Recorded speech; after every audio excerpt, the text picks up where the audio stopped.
সব কিছু যে সঙ্গে সঙ্গেই হতে হবে এরম তো কোনো মানে নেই। অনেক দিন আগে আমি একটা ভিডিও বানিয়েছিলাম, অনেক মাস আগে বলতে পারো একটা ভিডিও বানিয়েছিলাম, যেখানে বলেছিলাম যে দাদা মাচাতে ফিরবে, মানে দেবদা মাচাতে ফিরবে।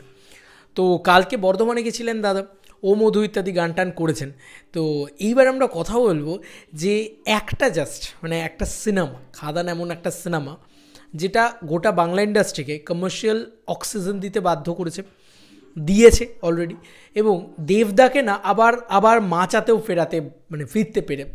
ফেরাতে পেরেছে আর কি। এমন তো হতে পারে না যে এত বছরে দেবদার কাছে কোনো মাচার অফার আসেনি, মাচার অফারও এসছে।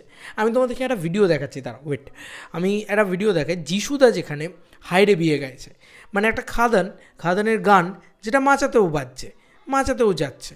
তো অনেক কিছু ব্যাপার আছে জানো তো, অনেকগুলো জিনিস মানে খুব সুন্দরভাবে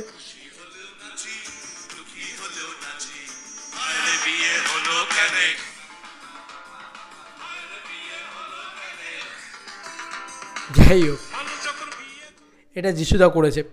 এছাড়াও দেবদাকেও দেখলাম বিভিন্ন জায়গায় টিয়ে লেখা হচ্ছে আর কি, ঠিক আছে, মানে বারবার এই জিনিসপত্রগুলো আমরা দেখতে পাচ্ছি। কিন্তু দেবদাও বিভিন্ন জায়গায় ও মধু গান গাইছে, ইভেন কি পলিটিক্যাল জায়গাপত্রতে গিয়েও গাইছে। তো পুরনো দেবদার যে মানে একদম কি বলবো, একদম স্বর্ণ যুগটা সেটাকেও ফিরিয়ে দিয়েছে। এবং খাদান যা ব্যবসা করছে, বাংলা কমার্শিয়াল ছবির জীবনে এত ব্যবসা দেখেনি। এবং মানে এটা যেটা করলো দেবদা, সব রেকর্ড মানে ভেঙে চুরে ছাড়খাড় করে দিল, এবং মানে একটা নতুন রেকর্ড গড়ে দিল, তাই তো। তো এটা না massive number, it's a massive number, massive craze, massive জিনিসপত্র।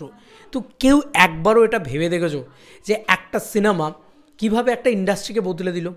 একটা সিনেমা কেজিএফ যেরকম বাংলা মানে কন্নড় ইন্ডাস্ট্রিকে বদলে দিয়েছিল, খাদান কিন্তু ঠিক সেম, ইয়েস, বাংলা ইন্ডাস্ট্রিকে বদলে দিয়েছে।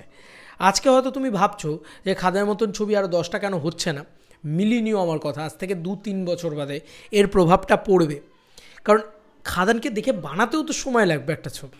আমি কখনো চাই না যে একটা খাদানকে দেখে একটা ছবি, মানে একটা বড় ছবি বা একটা মানে মাস ছবি, সেটা যদি বানানো হয়, খাদানকে দেখেই বানানো হোক, সমস্যা নেই। কিন্তু সেটা কেজিএফকে দেখে কবজা না হয়ে যায়।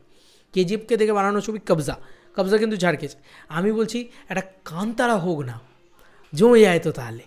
তো এই হচ্ছে ব্যাপার, বুঝলে তো, মানে কেজিএফকে দেখে কান্তারা, কেজিএফের পরে কান্তারা হয়েছে, সেরকম একটা কিছু হোক না, তাহলে বুঝলে তো। আমি এটাই বলছি, আমাদের ইন্ডাস্ট্রিতেও ভালো ছবি হতে হবে, ভালো কমার্শিয়াল ছবি হতে হবে।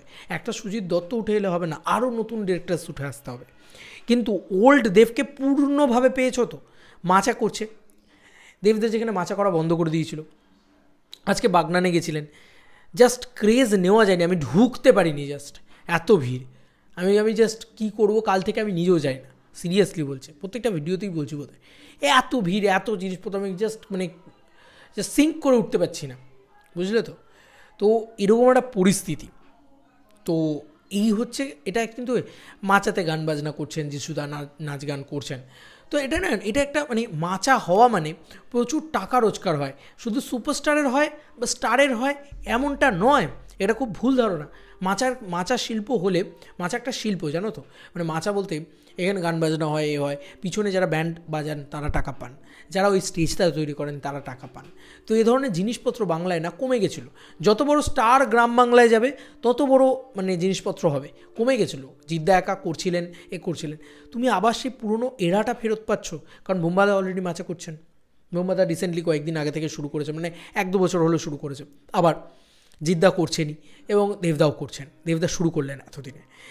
তো এটা ভালো, এবং অঙ্কুশদাও করছেন, দেখে ভালো লাগছে। একটা খাদান কি করে দিল বাংলা ইন্ডাস্ট্রিকে, এটা আলোচনা করতেও ভালো লাগে। যাই হোক, তোমাদের কার কি মতামত এন্টায়ার ভিডিওটাকে নিয়ে জানিও কমেন্ট সেকশনে। চলো বন্ধুরা, নতুন কোনো ভিডিওতে দেখা হবে, বাই।